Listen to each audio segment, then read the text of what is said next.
రాష్ట్రంలో ఉన్నత విద్యా వ్యవస్థను చంద్రబాబు సర్కార్ దివాలా తీయిస్తోంది. పేదింటి విద్యార్థులకు ఉచిత విద్యను దూరం చేస్తోంది.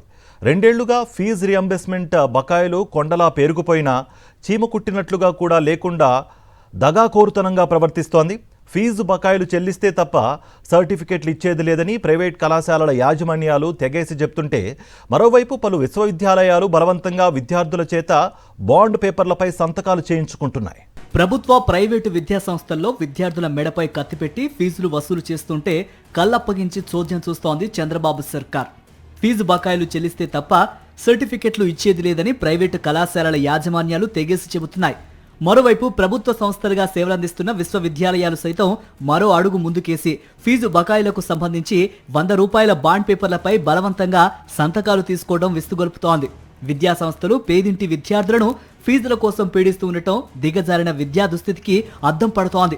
వాస్తవానికి పాత బకాయిలతో పాటు 2026-27 విద్యా సంవత్సరంలో చెల్లించాల్సిన ఫీజు రియంబర్స్మెంట్, హాస్టల్ మెయింటెనెన్స్ ఛార్జీల కింద ₹10,300 కోట్ల ఖర్చు చేయాలి. కానీ బడ్జెట్లో మాత్రం 2,766 కోట్లు మాత్రమే చూపించి చేతులు దులుపుకునే ప్రయత్నం చేసింది చంద్రబాబు సర్కార్. ఈ ప్రభుత్వం వచ్చాక ఇప్పటిదాకా ఇచ్చింది 2,800 కోట్లు మాత్రమే. ఫలితంగా ఇంకా 6,400 కోట్ల బకాయి ఉంది. 2019 నుంచి 2024 మధ్య వైఎస్ఆర్సీపీ ప్రభుత్వం సంపూర్ణ ఫీజు రియంబర్స్మెంట్ విధానాన్ని ప్రవేశపెట్టి చరిత్ర సృష్టించింది. కానీ కూటమి ప్రభుత్వం వచ్చాక ఫీజు రియంబర్స్మెంట్ పథకాన్ని గాలి కుదిలేసింది. ఫలితంగా ప్రభుత్వ విశ్వవిద్యాలయాలు సైతం ప్రభుత్వంపై నమ్మకం లేదని, అసలు ఫీజు డబ్బులు విడుదల చేసే పరిస్థితి లేదని అభిప్రాయానికి వచ్చాయి. దీంతో విద్యార్థుల నుంచి బలవంతంగా ఫీజు వసూళ్లకు పాల్పడుతున్నాయి.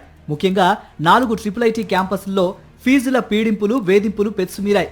ఈ నెల 27న స్నాతకోత్సవం అని ప్రకటించిన వర్సిటీ యాజమాన్యం ఇంజనీరింగ్ పట్టా పొందాలంటే ఫీజు బకాయిలు మొత్తం ఒకేసారి కట్టాలని షరతు విధించడం విద్యార్థుల పాలిట శాపంగా మారింది. 2024-2025లో కోర్సులు పూర్తి చేసుకున్న విద్యార్థులకు డిగ్రీ ప్రదానం చేయాలంటే 1,00,000 నుంచి 2,00,000 వరకు పెండింగ్ ఫీజులను కట్టాల్సిందేనని హుకుం జారీ చేసింది. లేదంటే ఫీజు బకాయి ఉన్నట్లు ₹100 బాండ్ పేపర్ల మీద బలవంతంగా సంతకం తీసుకుంటోంది. విద్యార్థులను ఫీజుల కోసం పీడించే గుణంలో ప్రభుత్వ, ప్రైవేటు విద్యా సంస్థలకు తేడా ఉన్నట్లు కనిపించట్లేదు. ప్రైవేటు విద్యా సంస్థలు విద్యను వ్యాపార ధోరణిలో చూస్తూ కళాశాలని నడిపిస్తున్నాయి. 2 ఏళ్లుగా ఫీజు బకాయిల దెబ్బకు తీవ్ర అప్పులకు వడ్డీల భారంతో కుదేలయ్యాయి. గత్యంతరం లేని స్థితిలో విద్యార్థుల నుంచి బలవంతంగా వసూళ్లకు పాల్పడుతున్నాయి. ఇక 19 ప్రభుత్వ విశ్వవిద్యాలయాల్లోనూ ఇదే తీరు కనిపిస్తూ ఉండటం విచారకరం. విద్యార్థి చివరి ఏడాది చదువు ముగించుకొని సర్టిఫికెట్లతో బయటకు వెళ్లాలంటే ఫీజు బకాయిలు మొత్తం కట్టాల్సిన దుస్థితి దాపురించింది. చంద్రబాబు ప్రభుత్వం 2024 ఎన్నికల్లో ప్రైవేటు కళాశాలల్లో పీజీ చేసే విద్యార్థులకు సైతం ఫీజు రియంబర్స్మెంట్ అమలు చేస్తామని హామీ ఇచ్చింది. తీరా అధికారంలోకి వచ్చిన తర్వాత వరుసగా 3వ మోసం చేసింది. ప్రభుత్వ వర్సిటీలను బలోపేతం చేసే దిశగా వాటిల్లో పీజీ విద్యకు ఫీజు రియంబర్స్మెంట్ ను అమలు చేస్తూ గత ప్రభుత్వం నిర్ణయం తీసుకుంది.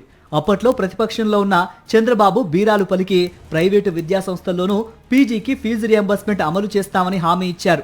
తీరా చూస్తే ప్రైవేటు మాట దేవుడెరుగు, ప్రభుత్వ వర్సిటీల్లోనే ఫీజులు కట్టకుంటే చదువుకునే పరిస్థితి లేకుండా పోయింది.